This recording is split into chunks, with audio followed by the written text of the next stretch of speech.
Amén, amén. Muchas bendiciones a todos.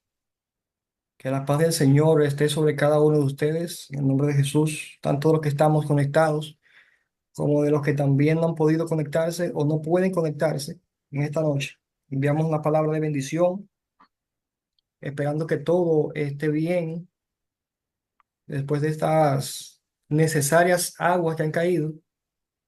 Esperemos que el Señor siga permitiendo que caiga, pero moderadamente. Que aquí en Barahona hay un problema que cuando llueve y cae duro o se inunda de una vez y se crea un problema, se pierde agricultura, eh, un desastre total, pero gracias al Señor, hasta ahora las cosas han transcurrido bien y esperemos que sigan así. Necesito por favor que me confirmen si me están escuchando bien, si me escuchan entrecortados, si hay interferencia, por favor confírmenme.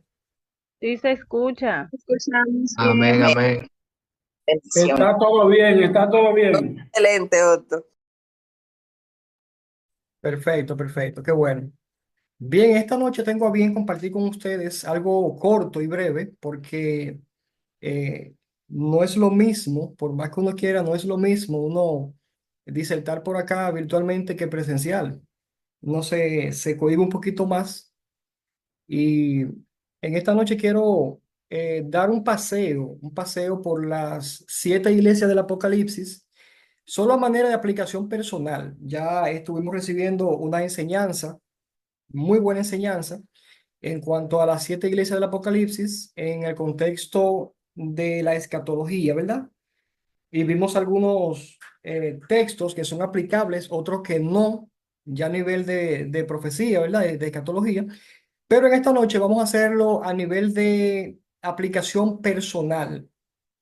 Como le dije, vamos a ser un poquito breve. eh, Vamos a tratar de ser lo más resumido posible. Y bueno, como ya sabemos, las 7 iglesias del Apocalipsis fueron 7 iglesias reales que existieron realmente. De hecho, aquí podemos ver un pequeño mapa de cómo estaban ubicadas. Vemos el mar Mediterráneo. Estaban ubicadas específicamente en lo que se conocía antiguamente como el Asia Menor. Hoy se conoce como Turquía, que fue precisamente también el lugar donde nació el apóstol Pablo. Tarso pertenecía a Turquía, hoy Turquía, ¿verdad? En aquel entonces Asia Menor. Y también vamos a ver un hilo adelante que el mismo apóstol Pablo fundó una también de las iglesias que se menciona aquí, de las 7 iglesias del Apocalipsis, fue fundada por el apóstol Pablo. Y de hecho también se congregaban personas que fueron, como decía él muchas veces, fueron engendrados por él en la fe. Y vamos a estar viendo más adelante algunas cositas de esas. Gloria a Dios.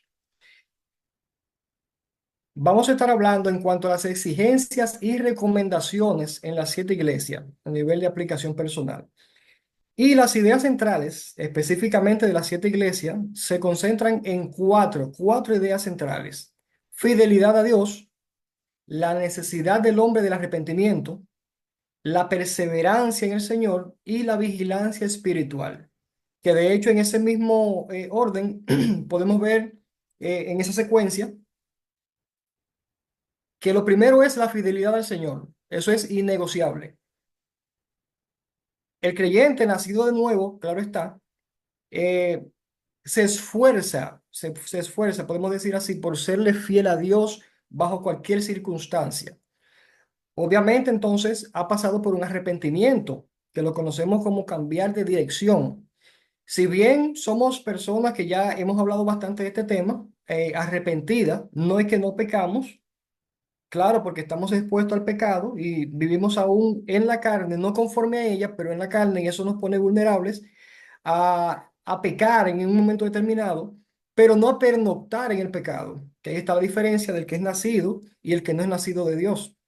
La perseverancia, que es algo también que es innegociable en cuanto a lo que tiene que ver con un creyente nacido de nuevo, perseverar en los caminos del Señor. Muchas veces yo me pregunto de cómo puede ser que personas que anteriormente compartían con nosotros, eran personas líderes en las iglesias, eran personas que daban fruto aparentemente, hoy en día los vemos fuera del evangelio y los vemos como personas que nunca han conocido a Dios. Y eso a mí como que me espanta, porque yo puedo pasar verdes, maduras, podridas, lo que sea, pero dentro de la iglesia, porque yo no conozco, en mi caso, yo no conozco otra cosa que no sea la cosa de Dios. Yo fui nacido y criado en esto y yo no conozco otra cosa que no sea esto. Entonces, quien es nacido de nuevo, como dije en el debate pasado presencial, en el hotel, eh, dice como dice Pablo, en una ocasión se estaba yendo las personas porque el mensaje de Jesús era fuerte y realmente lo que Dios habla no es blando, es fuerte siempre que habla.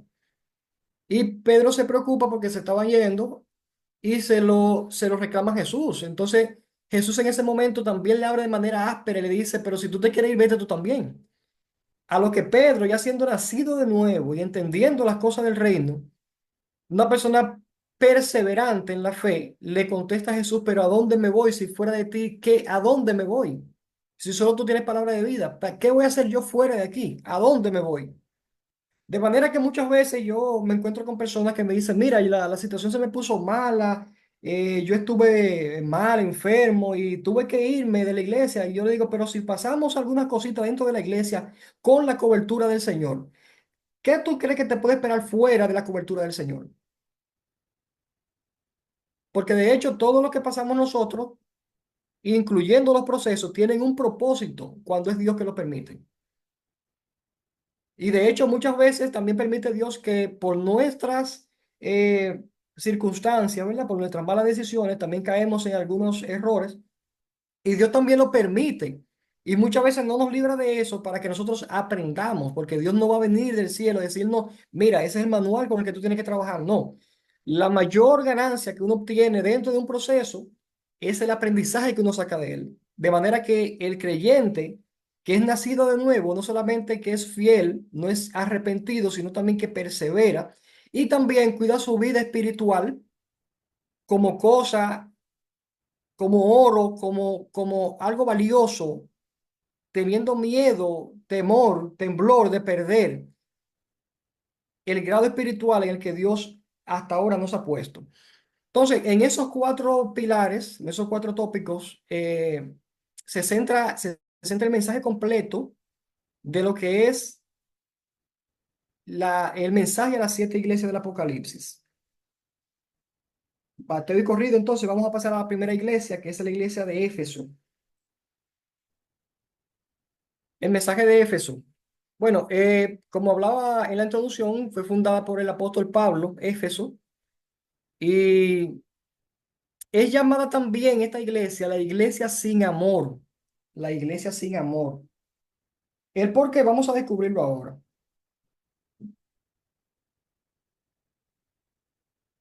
En el versículo 2 específicamente dice, yo conozco tus obras.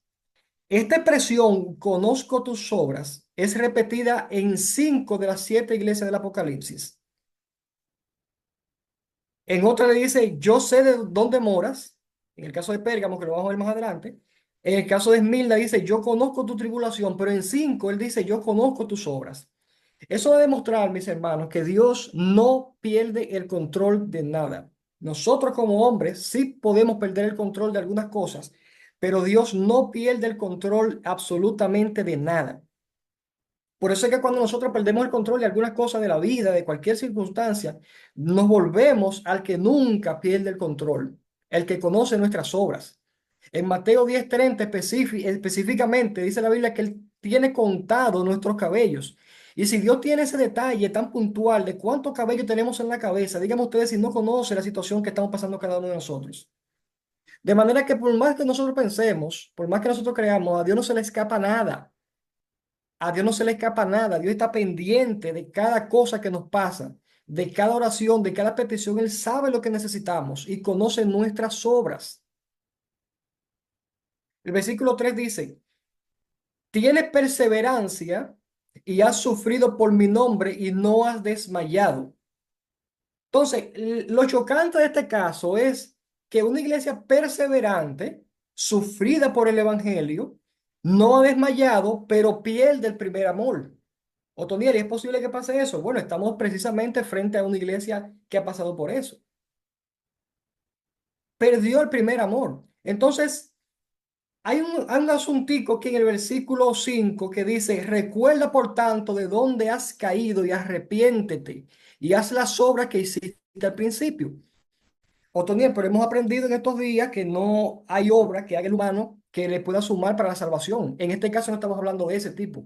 Estamos hablando de las obras que coleccionadas mantenían viva lo que era el amor, que mantenían viva todo lo que tenía que ver con vivir, se puede decir así, vivir el primer amor. Hay personas que cuando se convierten, y he tenido muchas conversaciones con amigos de este tipo, que me dicen, Otoniel, yo en aquel entonces, mira, yo me metía con Dios y oraba y yo era ferviente. A eso se refiere este caso. Porque muchos de nosotros pasar el tiempo con muchos golpes, con muchas dificultades, tendemos a perder el primer amor porque dejamos de hacer las obras que hacíamos al principio. Hoy Dios con esto nos está llamando a volver otra vez al principio y buscar allá en el principio qué fue lo que perdimos que nos hizo perder el primer amor consecuentemente. Es que no estamos orando como antes, ya no sacamos el tiempo que sacábamos para Dios como antes. Es que ya tenemos la vista puesta más en las cosas que puede hacer un hermano, que puede hablar un hermano, que puede efectuar algún hermano, que las cosas que Dios puede decir de mí. Es que estoy haciendo más caso a lo que el diablo dice de mí que lo que Dios ha dicho de mí. Todas esas cosas suman para nosotros perder el primer amor. Y hoy Dios nos está diciendo que nos arrepintamos y que volvamos a hacer las obras que hacíamos al principio. Es tiempo de volver al principio. Ese es el mensaje que tiene Éfeso y esa es la aplicación para nosotros. Gloria al Señor. Pasamos a la segunda iglesia, Esmirna. Gloria al Señor. En el caso de Esmirna, Dios le menciona algo muy importante y le dice, yo conozco tu tribulación. Vuelvo y repito, a Dios no se le escapa nada. Él conoce todo lo que nosotros estamos pasando, todo lo que nosotros vivimos, el día a día, cuando nos levantamos. Él conoce todo específicamente de nosotros. Esmirna era el hogar de Homero, aquel poeta griego de la Ilíada y de la Odisea, aquel famoso poeta. El versículo 10 dice específicamente, no temas en nada lo que vas a padecer. O sea que Dios sabe incluso lo que nosotros vamos a pasar mañana, pasado mañana, la semana próxima, el mes próximo. Por eso es que el salmista dice, encomienda a Jehová tus caminos, confía en Él y Él hará. Es importante que el cristiano ponga en las manos de Dios sus caminos para que el Señor entonces alinee, ponerse en manos de Dios para que el Señor quite de en medio acechanzas del maligno, porque Pablo dice que no podemos nosotros ignorar las acechanzas del maligno, pese a que estamos cubiertos con la sangre de Cristo y todos los días lo hacemos, pero no podemos ignorar y andar por la vida como que andamos levitando. Ponemos en nuestras manos, en las manos del Señor, nuestras obras y todo lo que vayamos a emprender. Y estoy seguro que Dios hará específicamente lo que nos conviene a nosotros. No temas en nada lo que vas a padecer. He aquí, el diablo echará a alguno de vosotros en la cárcel para que seáis probados y tendréis tribulación por 10 días. Sé fiel hasta la muerte y yo te daré la corona de la vida. Ya vimos esto en la aplicación escatológica. Y Esmirna es una de las dos iglesias a las que el Señor no les requiere o no le refuta nada en contra. Cosa sorprendente. Esmirna es una iglesia que permanecía, que estaba siendo probada, como cada uno de nosotros vamos a ser probado y reprobado, las veces que el Señor quiera o que entienda que tenemos que pasar por ello. Habían veces que yo pensaba y decía, pero ¿cómo va a ser que uno pase por tantas cosas una detrás de otra, una detrás de otra y una detrás de otra? Para suerte de nosotros, Dios en su misericordia nos habla y nos transmite algunas cosas que nos dan paz y que podemos al final entender el por qué están pasando todas estas cosas. De manera que en este caso, en Esmirna, el Señor le dice, sé fiel hasta la muerte y yo te daré la corona de la vida. ¿Estamos nosotros dispuestos a ser fieles hasta la muerte? Más allá más allá que eso, morir por la causa de Cristo. Yo recuerdo un pastor una vez predicando que dijo, yo quisiera que ahora mismo se metan 4 o 5 terroristas aquí mismo en la iglesia y encañonen a todo el mundo a ver cuál es el que va a decir que yo no llego a Cristo. Después que usted tenga una pistola apuntándole a la cabeza, vamos a ver cuál es el guapo, el que va a decir no, vamos a ver cuál es el que tiene raíz aquí, cuál no. De manera que nosotros como creyentes debemos estar dispuestos a, si es posible, dar la vida por la causa de Cristo, porque Él la dio por nosotros. Por Él hoy nosotros tenemos vida. Y si es posible dar nuestra vida por la causa, también tenemos que estar dispuestos. Gloria al Señor. Pasamos a la siguiente iglesia y nos encontramos con la iglesia de Pérgamo, también mencionada como el trono de Satanás. La iglesia que necesitaba arrepentirse, también le llaman así. Esta iglesia, Dios le dice algo importante en el versículo 12. Y le dice, yo sé dónde moras, donde está el trono de Satanás, que por cierto era un centro de culto pagano al emperador romano, donde la lealtad en ese tiempo se mostraba quemando incienso, oigan esto, quemando incienso a los pies de la estatua del César. Entonces, cuando alguien no lo hacía, eso se traducía como infidelidad y ya usted sabe lo que podía pasar con esa persona.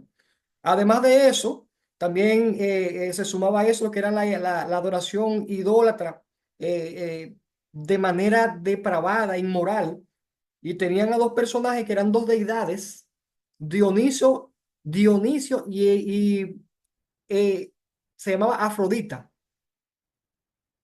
que eran precisamente presentados como dioses griegos, donde Dionisio era el dios del vino, la locura y el éxtasis, mientras que Afrodita es la diosa del amor, la belleza y la sensualidad.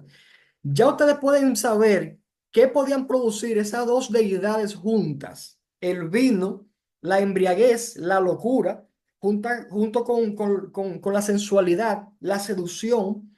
Ya ustedes pueden saber más o menos por qué esta iglesia era llamada trono de Satanás. Un caso serio, serio. Un caso serio.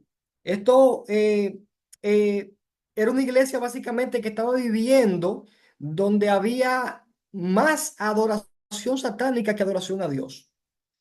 Quizás muchos de nosotros también nos encontremos en algún aspecto parecido. ¿Cómo? Bueno, puede que ustedes estén viviendo en un lugar donde los únicos cristianos sean ustedes. Y yo sé que la batalla no es fácil cuando eso pasa. Porque donde hay por lo menos 2, 3 cristianos, 4, que nos podemos juntar y decir, vamos a arreciar con esto. Pero cuando usted es solo en un sitio donde la adoración a Satanás es más que la adoración a Dios, créame que es algo un poco cuesta arriba. Es algo muy cuesta arriba. Gloria a Dios.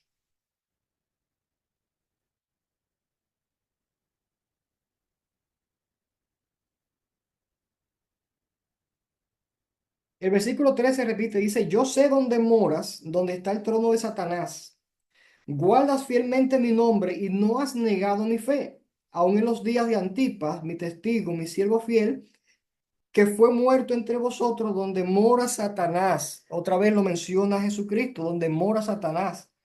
El versículo 14 dice, pero tengo unas pocas cosas contra ti, porque tienes ahí a los que mantienen la doctrina de Balaam, que enseñaba a Balac a poner tropiezo ante los hijos de Israel, a comer cosas sacrificadas a los ídolos, a cometer actos de inmoralidad. Así tú también tienes algunos que de la misma manera mantienen la doctrina de los nicolaitas. Si revisamos la historia, recordamos específicamente a Balac, el rey Balac, quien contrató a Balaam para que vaya a maldecir al pueblo de Israel. Eso se puede encontrar en el número 25 por ahí. Y específicamente fue la persona a la cual la burra le habló. Yo digo que este tipo es guapo porque le da golpe a la burra le habla y él le responde encima de la burra. Me habla una burra a mí, mi hermano, y yo no encuentro pie para yo salir huyendo de ahí. O sea que el tipo era guapo. Se quedó y le respondió también a la burriquita esa. De manera que aquí en Pérgamo también había un problema de permisividad. La permisividad es uno de los flagelos que más está atacando la iglesia últimamente. el eso no es nada se puede hacer, donde la Biblia nos es específica con cosas que se pueden y que no se pueden hacer. Hay casos en los que el Señor directamente trata con personas y le dice, mira, yo quiero que tú no hagas esto. Esa persona toma la libertad y predican abiertamente, Dios no quiere eso. No, puede que sea algo personal. Pero en la Biblia tenemos específicamente las cosas que son permitidas y las que no.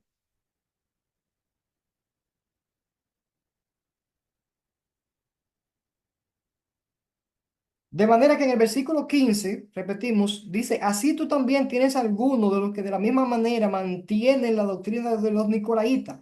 Por tanto, aquí viene la recomendación, arrepiéntete o cambia de dirección, si no vendré a ti pronto y pelearé contra ellos con la espada de mi boca. El Señor está llamando a arrepentirse a esta iglesia, pese a que está en medio del trono de Satanás, era muy valiente, pero estaba permitiendo que esa influencia se metiera dentro de la iglesia. Lo que no podemos permitir nosotros nunca, bajo ninguna circunstancia. Le decía Dios al profeta Jeremías que se conviertan ellos a ti, pero tú no te conviertas a ellos. Estamos en el mundo, pero no somos del mundo, ni participamos de las cosas del mundo. Pasamos a la iglesia de Tiatira, iglesia muy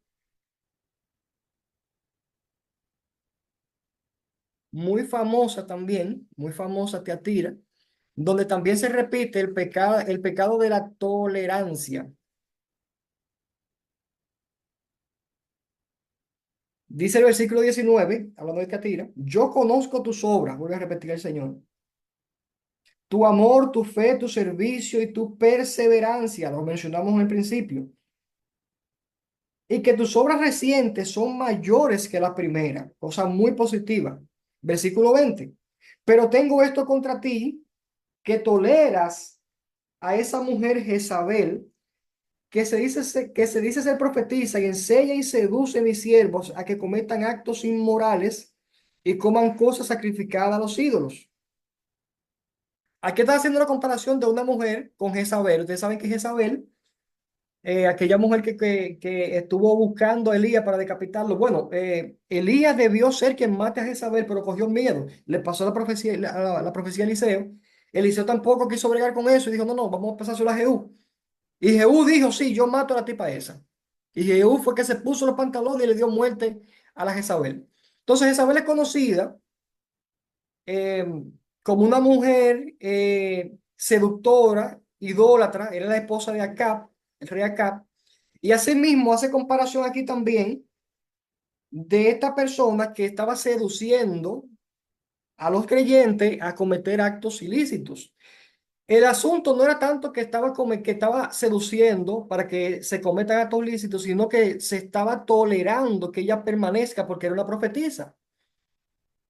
Y se han visto muchos casos, mis hermanos, en muchas iglesias que tienen personas de profetas dentro de las iglesias que son puros llenos del mismo diablo, que lo que andan es manipulando a las personas, porque hay personas, como he dicho siempre, que les es más fácil buscar una palabra que tenga otro a buscar la palabra directamente de Dios. Y como yo siempre digo, Dios tiene oído, Dios tiene boca y yo tengo oído. Ya de la misma manera que el Señor puede hablar a cualquiera, me puede hablar a mí si yo me someto. De ahí la importancia de uno dejarse guiar por el Señor, por la palabra del Señor, y no por manipulaciones que otros tengan en la boca, porque uno nunca sabe cómo vienen las cosas de allá para acá. Uno no sabe cómo está la vida espiritual de nadie. Uno no sabe cómo puede estar en la búsqueda de nadie. Y es bueno uno siempre buscar la dirección del Señor. Claro está, y está comprobado de que hay personas que son usadas por Dios, que portan la palabra de Dios, que son respetadas, son respetadas. De hecho, cuando Eliseo mandó al muchacho a ungir a Jehú, la que mató a Jezabel, el muchacho llamó a Jehú aparte y lo metió a una habitación y le dijo, mira, tú vas a ser rey de Israel. Y lo ungió el muchacho ahí. Cuando Jehú sale, los que estaban con Jehú ahí le dicen, ¿qué fue lo que mandó a decir el loco ese? La palabra de Jehú fue, ustedes bien saben que Dios habla a través de ese hombre, la seriedad con la que ese hombre habla de parte de Dios. De manera que sí hay hombres que tienen reputaciones buenas y positivas todavía. Hay personas, hay profetas todavía que hablan de parte de Dios. Hay gente seria de parte de Dios, pero también existen los engañadores, los que andan vendiendo oración, los que andan vendiendo declaración, los que andan predicando y manipulando por conveniencia propia. Está el caso mismo que acabamos de mencionar, de Balaán. Le pagaron para que maldiga a Israel. Hay personas que están aceptando dinero para maldecir casas del Señor y eso hay que contrarrestarlo, mis hermanos. Hay que tener los ojos abiertos para contrarrestar esto. Cero tolerancia a las cosas que no son de Dios. Este es el mensaje que Dios deja con Tiatira. Un mensaje muy contundente. Gloria a Dios. Vamos a pasar rápidamente a la iglesia de Sardis, mejor conocida como la iglesia muerta, la iglesia que se había quedado dormida.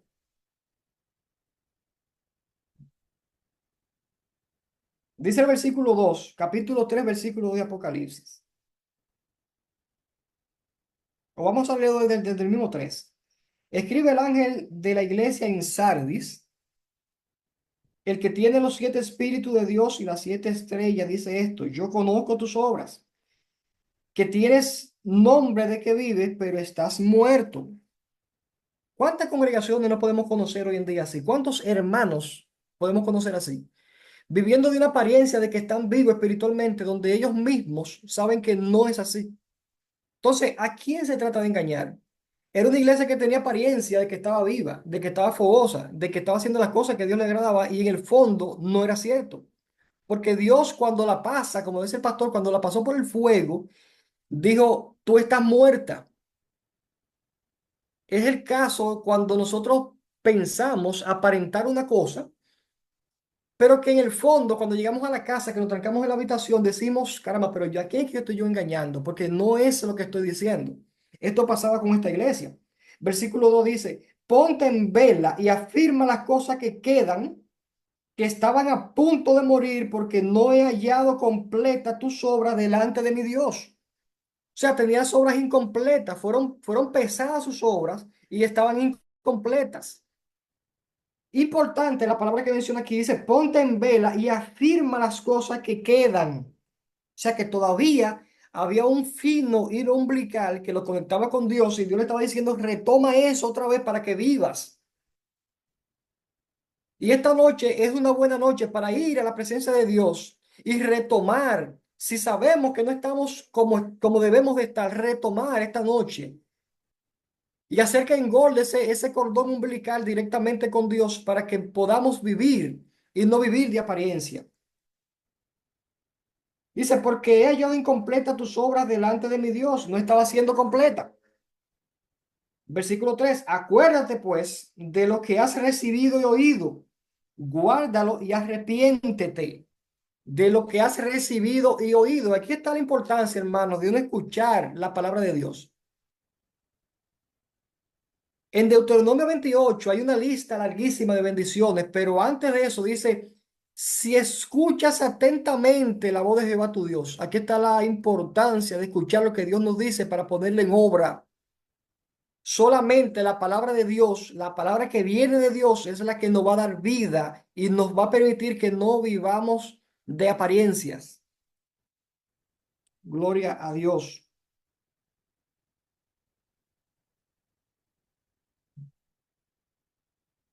El versículo 4 dice así, pero tienes unos pocos en Sardis que no han manchado su vestidura y andarán conmigo vestidos de blanco porque son dignos. De manera que no era del todo, había un remanente que se mantenía. Y quizás por ese remanente Dios no había cortado de raíz de esa iglesia, porque de hecho cuatro, tres, dos hermanos que se pongan de acuerdo pueden armar una revolución que no se termina nunca. Entonces, por eso es que debemos de pegarnos siempre a las personas que están en el asunto y no hacer caso a personas que no estén en este asunto. Lo digo así como hablándole a niños, porque muchas veces nosotros nos ponemos en una posición de que, bueno, le voy a hacer caso a fulano, a fulana, voy a estar con él, mira, necesita muchas veces, y el asunto que no entendemos nosotros, me llega a la mente con esto también, el hecho de que los bomberos, cuando dan charla, dicen primero yo, segundo yo, tercero yo y cuarto yo otra vez. Se supone que si yo voy a tender la mano a alguien que se está hundiendo, recuerde que el que se está hundiendo es la persona y él es el que necesita la ayuda. Usted está a salvo, tiéndale el brazo, pero no permite que le agarre la cabeza. Hay veces que no, nos juntamos con personas que no son para nada agradables y terminan ellos sacándonos a nosotros o absorbiendo de nosotros la espiritualidad. Y por eso pasa que llegamos a un estado de muerte espiritual y cuando queremos levantar la cabeza, y decir, ¿pero qué fue que pasó? El asunto está en que nos juntamos con personas que no tenemos que juntarnos, que andamos con personas que no tenemos que andar, que visitamos lugares que no tenemos que visitar, y eso nos lleva a un estado de muerte espiritual. Vuelvo y repito lo que el Señor le dijo al profeta, le dijo que se conviertan ellos a ti, pero tú no te conviertas a ellos. Y en clase de consejería pastoral, en el instituto nos enseñaban que recordemos que el problema lo tiene aquella persona. Quiero ayudarlo, pero no tengo que entrar al terreno de él porque entonces me voy a quedar a pernoctar en ese terreno. Entonces, había un remanente en Sardi que sí mantenía la esencia viva, que sí se mantenía, y esas eran personas quizás que el Señor estaba utilizando para encender otra vez la llama, de manera que el Señor no está instando a no juntarnos con gente muerta espiritual, a no ser para atizarlo también, no para acompañarlo en su muerte, sino para atizarlos y permitir que si somos cuatro, Él se añade y seamos cinco, y buscar otro y que seamos seis. Y así de uno en uno vamos a prender en fuego lo que tengamos que prender en fuego otra vez. Gloria al Señor. Pasamos a la iglesia de Filadelfia, la iglesia que había esperado con paciencia, así se conoce ella, muy famosa por sus uvas, tenían viñedos grandísimos, eh, tenían textiles y artículos también que fabricaban en cuero, fabricaban en pieles, y era muy famosa por eso.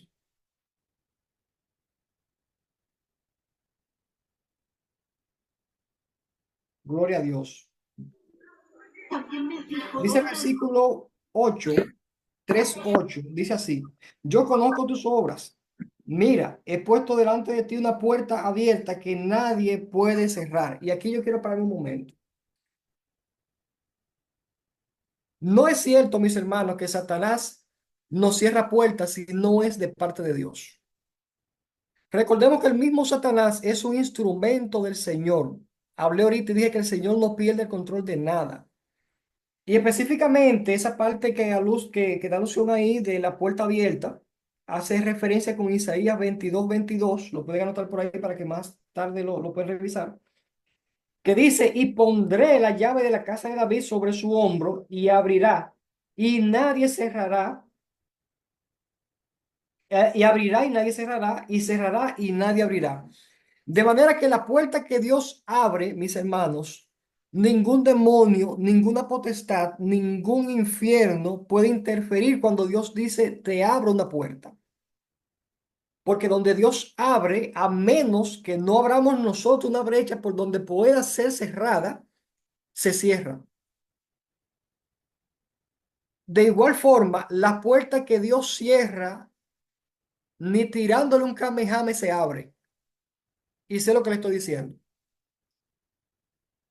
No hay poder por encima del poder de Dios, mis hermanos. Y métanse eso en la cabeza, porque hay veces que decimos, no, que se metió un demonio, no, que eso fueron cosas antagónicas. No hay poder por encima de Dios. Y grábese eso, grábese eso. No hay poder por encima de Dios. Gloria a Dios. Dice el versículo 2, capítulo 3, versículo 2. Ponte en vela. No, esa es Filadelfia. Estoy repitiendo. Estoy en el versículo 8 ahora. Ahora sí. Dice, yo conozco tus obras. Mira, he puesto delante de ti una puerta abierta que nadie puede cerrar porque tiene un poco de poder. Has guardado mi palabra y no has negado mi nombre, cosa positiva. Pasamos al versículo 10. Porque has guardado la palabra de mi perseverancia, yo también te guardaré de la hora de la prueba. Estuvimos viendo que cuando menciona aquí la hora de la prueba, está hablando específicamente del tiempo de sufrimiento, mejor conocido como la tribulación.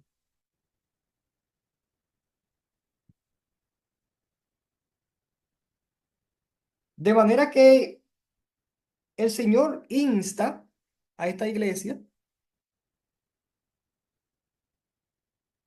o más bien le pone en las manos llaves y dice que le abre puertas que nadie le va a cerrar. Por eso hice hincapié hace un momento en esa parte, porque hay veces que pensamos que se nos pueden cerrar puertas por influencias demoníacas. Escuchen esto, mis hermanos.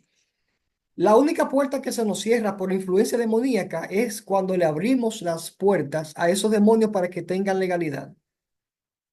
Vuelvo y repito, no existe poder por encima de Dios. No existe poder por encima de Dios. Gloria a Dios.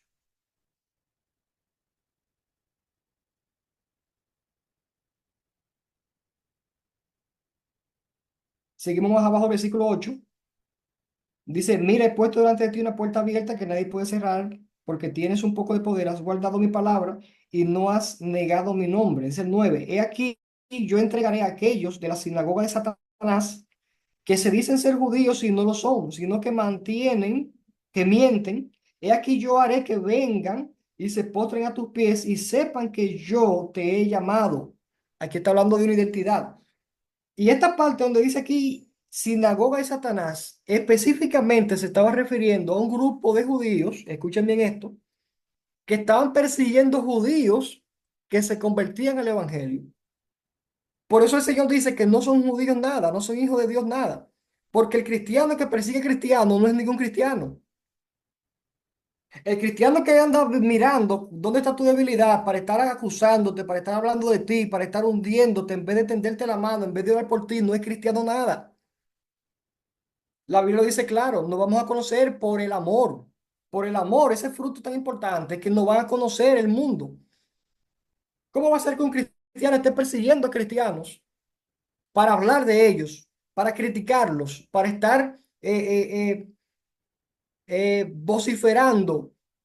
Mi hermano, si yo conozco la falla tuya, déjame cubrirla, que eso es lo que dice la Biblia. Déjame cubrirla, vamos a orar por ti. Vamos a buscar uno con otro, vamos a hacer que las palabras del Señor se cumplan en nosotros y que no nos culpen personas de que no somos cristianos. Vamos a hacer las cosas positivas. Vamos a ayudar a nuestros hermanos que muchos están pasando muchas cosas que nosotros en vez de estar criticando y hablando y diciendo, mira lo que está pasando, mira cómo está, mira lo que... Vamos a orar por esa persona. Si no puede ser usted otra cosa más, por lo menos vamos a orar por esa persona. Que el Señor escucha y responde. Dice el versículo 10, porque has guardado la palabra de mi perseverancia, yo también te guardaré, ya lo leímos, de la hora de la prueba, esa hora que está por venir sobre todo el mundo para poner a prueba a los que habitan sobre la tierra. El Señor nos libre de esa hora, de esa prueba. Gloria a Dios. Pasamos a la iglesia de la Odisea. Vamos a ver qué tenemos en la Odisea. Y aquí tenemos algo interesante. La iglesia tibia. Esta iglesia era muy famosa por la ubicación que tenía, porque quedaba en medio de tres carreteras y eso lo hacía un centro comercial. O sea, era una iglesia, era un sitio donde estaba esa iglesia que era un comercio, un punto comercial muy fuerte. Y vamos a ver qué dice la Odisea. Dice, versículo 14. Y escribe al ángel de la iglesia en la Odisea, el amén, el testigo fiel y verdadero, el principio de la creación de Dios dice esto: yo conozco tus obras, que ni eres frío ni caliente. Ojalá fuera frío o caliente. Así puesto que eres tibio y no frío ni caliente, te vomitaré de mi boca. Porque dice soy rico, de ahí la riqueza de ellos, ¿verdad? Eran una, un punto comercial muy importante. Eh, Me he enriquecido y de nada tengo necesidad. Y no sabes que eres miserable y digno de lástima. Escuchen bien esto. Y pobre y ciego y desnudo. Aquí hay problema. Toca resaltar también que la Odisea era famosa por una escuela de medicina que tenían ellos allá, donde se fabricaban ungüentos y también fabricaban colirio. Por eso es que más abajo, en el 18 el Señor le dice lo siguiente: te aconsejo de mí que de mí compres oro refinado por fuego, cosa pura. Vamos a comprar cosa pura del Señor para que te hagas rico y vestiduras blancas para que te vistas y no se manifieste la vergüenza en tu desnudez y colirio para ungir tus ojos para que puedas ver. O sea que Dios le estaba hablando en el lenguaje que ellos podían entender. Por eso es que muchas veces Dios nos habla a nosotros en sueños. Algunas cosas la encontramos raras y otras que no. Y por eso es que muchas veces Dios específicamente nos dice algo y se nos hace un tanto difícil expresarlo a otra persona, porque cuando Dios nos transmite algo a nosotros, un rema, algo para nosotros, es en sí para nosotros. Y muchas veces se hace un poquito difícil de poder explicarlo más para adelante, porque de la manera que lo entendemos, no encontramos muchas veces ni siquiera palabras. Y por eso es que Dios siempre que te habla de la manera que tú entiendas claramente. A mí Dios no me va a usar o me va a hablar de ingeniería porque yo no sé de ingeniería. Ahora, si Dios me habla un poco de inglés, si me habla un poco de informática, si me habla un poco de administración, de turismo, yo voy a entender claramente lo que me está diciendo porque conozco de eso. Ahora bien, el asunto por el que se conoce la Odisea, que dice, como dice aquí, la iglesia tibia, hay un problema con la tibieza. Y es que el tibio no está comprometido ni alejado del todo, y eso es un problema. Ni está comprometido completamente, pero tampoco se termina de alejar. El tibio está en un lugar intermedio y eso es lo que causa el problema, porque el tibio tú no sabes en qué base que está. Está, como dicen por ahí, entre San Lucas y Juan Mejía, entre el Sior y Segunda. Entonces uno no conoce la identidad del tibio. El caliente por ser caliente, uno sabe que está en eso. El frío por ser frío, uno sabe que necesita ayuda. Pero el tibio es difícil de identificar. Por eso es que Dios le dice, ojalá fuera caliente o frío, porque en uno de los dos extremos hay soluciones rápidas para intervenir. Por cuanto es frío, se le puede tirar una mano y se sabe dónde podemos ayudar. Y al que es caliente, pues simplemente seguir metiéndole atizando para que siga estando caliente. Pero el tibio, ¿con qué se cura? Porque la tibieza es un lugar intermedio. No soy, pero tampoco dejo de estar. Entonces, identificar eso en nosotros, identificar eso en nosotros es muy importante porque es un estado de conformidad, una estación que es difícil, muy difícil salir de esa estación.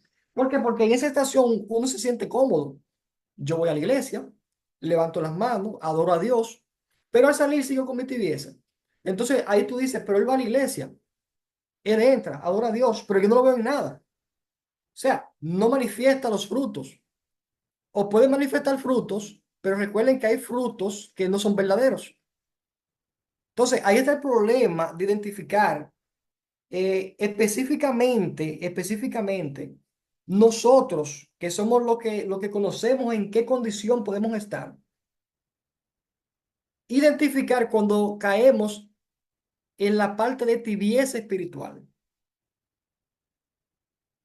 porque es un asunto bien, pero bien peligroso.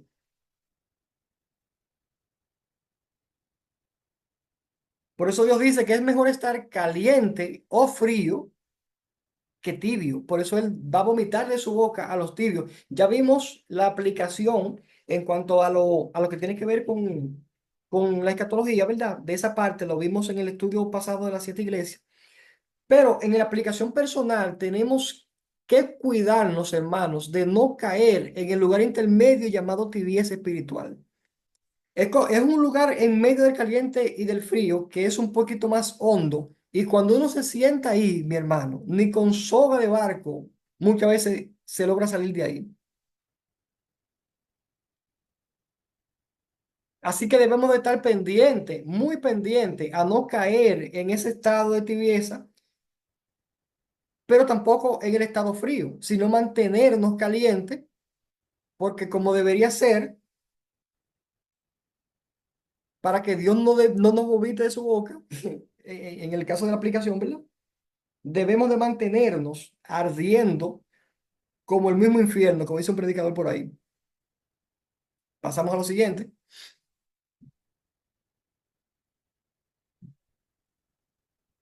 Gloria a Dios. A nivel de conclusión, mis hermanos, para todas las iglesias hay un consejo. El que tiene oídos, oiga lo que el Espíritu está diciendo. De manera que para todos nosotros hay una palabra específica que Dios nos ha dicho y que tenemos que seguir. Aquí no hay muchachos, mis hermanos. Aquí todos somos gente adulta y sabemos lo que nos conviene y lo que no nos conviene. No se estudia, lo número dos, para el deleite intelectual o curiosidad teológica. Precisamos oír lo que Dios está hablando. Yo no hago nada con estudiar para yo decir, yo me sé lo que dice el Salmo completo si yo no lo estoy aplicando. De nada me sirve recitar los salmos completos, que yo leí 4 veces el libro de Proverbios y que leí tantos libros si yo no aplico nada de eso. De nada nos sirve. Lo importante de estudiar la palabra del Señor es aplicarlo a nosotros mismos para que tengamos eh, resultados en lo que estamos haciendo. La bienaventuranza no es solo leer y oír, sino obedecer la profecía de este libro. Hay bendiciones para el que escucha y pone en obra las palabras, la profecía de este libro. Dios les bendiga, Dios les guarde. Gracias por escucharme y para adelante. Muchas bendiciones.